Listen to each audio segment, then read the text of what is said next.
আল্লাহ রাব্বুল আলামিন বলছেন, তোমরা আমার কাছে দোয়া করো, আস্তাজিবু লাকুম, আমি তোমাদের দোয়া কবুল করব। শুধু এখানেই আল্লাহ তাআলা শেষ করেননি, এরপরে আরো বলছে, যারা আমার ইবাদত থেকে অহমিকা প্রদর্শন করবে, অর্থাৎ দোয়া করবে না, তারা জাহান্নামে প্রবেশ করবে। নবী করিম সাল্লাল্লাহু আলাইহি সাল্লাম বলেছেন, আদ-দুআ হুয়াল ইবাদাহ, দোয়াই হলো ইবাদত। আমরা যত ইবাদত বন্দেগী করি, এই সমস্ত ইবাদতের সার নির্যাস হলো দোয়া। ইবাদতের মধ্যে সর্বপ্রধান ইবাদত কোনটা? সর্বপ্রধান ইবাদত কোনটা? নামাজ। নামাজের চাইতে বড় কোনো ইবাদত আছে আর নাই। সবচেয়ে বড় ইবাদত, এমন ইবাদত যে ইবাদতের সাথে আমাদের মুসলমানদের মুসলমানিত্বের পরিচয় নির্ভরশীল। ওমর রাদিয়াল্লাহু তাআলা আনহু বলেছেন, লা হাজ্জা ফিল ইসলামি লিমান তারাকাস সালাহ, যে নামাজ পড়ে না, ইসলামে তার কোনো হিস্সা নাই, কোনো অংশ ভাগ নাই। নবী করিম সাল্লাল্লাহু আলাইহি সাল্লাম বলেছেন, একজন ব্যক্তি এবং কুফর এবং শিরকের মধ্যে পার্থক্য এবং ব্যবধান হলো নামাজ। যে ব্যক্তি ইচ্ছাকৃত নামাজ ত্যাগ করে, ইচ্ছাকৃত নামাজ পড়ে না, ঠান্ডা মাথায় নামাজ নষ্ট করে, নামাজ না পড়ে বসে থাকে, অন্য কাজ করে, সে ব্যক্তি কুফরি করলো, সে ব্যক্তি কুফরিতে লিপ্ত হলো, কুফরি করলো। আমাদের দেশে তো নামাজ না পড়লেও ইমান, আমরা বলি নামাজ না পড়লে কি হয়েছে, আমার ইমান আছে। তো এই যে নামাজ প্রধান ইবাদত, সলাত, যার মূল শব্দ কোরআনের শব্দ সলাত, হাদিসের শব্দ সলাত, আমরা নামাজ বলি। এই সলাত শব্দের অর্থই হলো দোয়া। সলাতের একেবারে শুরুতে আপনি দেখেন আল্লাহর কাছে আমরা দোয়া করি, প্রথমে আল্লাহর প্রশংসা করে, সানা পড়ে, আল্লাহর গুণগান গেয়ে, এরপরে মূল কথায় যাই আমরা, ইহদিনাস সিরাতাল মুস্তাকিম। হে রব্বুল আলামিন, হে মালিক ইয়াউমিদ্দিন, কিয়ামতের দিনের মালিক, হে রহমান, হে রহিম, আপনারই ইবাদত করি, আপনার কাছেই সাহায্য চাই, আমাদের আর যাওয়ার জায়গা নাই। তাহলে কি চাই? ইহদিনাস সিরাতাল মুস্তাকিম, আমাদেরকে আপনি সিরাতে মুস্তাকিমের পথ দেখান। আমরা সঠিক পথ খুঁজে পাই না, কোন পথে গেলে আপনাকে পাবো, কোন পথে গেলে জান্নাত পাবো, কিভাবে চললে পাবো, কোন পথে চলা উচিত না, কোনটা করা উচিত, আপনি আমাদেরকে পথ দেখায় দেন, সে পথে চালায়া দেন।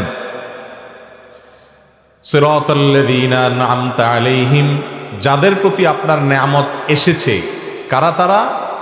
উলাইকাল্লাযীনা আন'আমাল্লাহু আলাইহিম মিনান নাবিয়্যিনা ওয়াস-সিদ্দীকিনা ওয়াশ-শুহাদাই ওয়াস-সালিহিন ওয়া হাসুনা উলাইকা রাফীকা, যাদের নেয়ামত আল্লাহ তাআলার, আল্লাহর নেয়ামত যাদের প্রতি নাজিল হয়েছে, তারা হলেন কারা?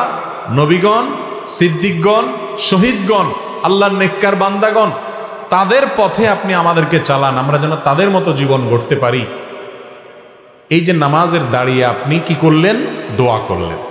এরপরে রুকুতে গিয়ে আবার আল্লাহর পবিত্রতা জ্ঞাপন করলেন, দাঁড়িয়ে আল্লাহর প্রশংসা করলেন, সানা এবং গুণকীর্তন করলেন, সিজদা গিয়ে আবার প্রশংসা করলেন, কিছু দূর আবার প্রশংসা করে এবার আবার উঠে বসে রব্বিগফিরলি ওয়ারহামনি ওয়াহদিনি ওয়াআফিনি ওয়ারফা'নি ওয়াজবুরনি ওয়ারযুকনি, বিভিন্ন ভাষ্য হাদিসে এসেছে, হে আমাদের রব, আপনি আমাকে ক্ষমা করুন, আপনি আমার প্রতি দয়া করুন, আপনি আমাকে রিজিক দান করুন, আপনি আমার ক্ষতিপূরণ করুন, আপনি আমার কোনো বিপদ হলে সেটার জন্য উত্তম বিকল্প দান করুন, আপনি আমাকে প্রশান্তি দান করুন, আপনি আমার মর্যাদা বৃদ্ধি করুন। অনেকগুলো দোয়া দুই সেজদার মাঝখানে।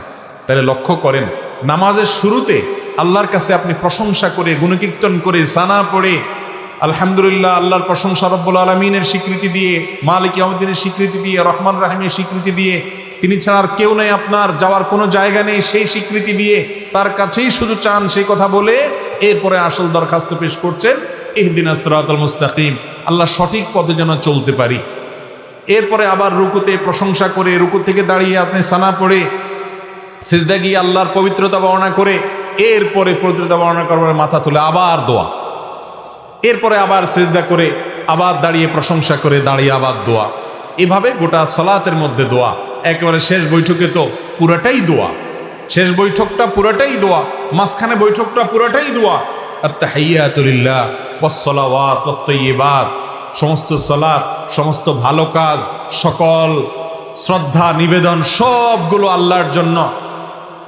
আসসালামু আলাইনা ওয়া আলা ইবাদিল্লাহিস সালিহিন।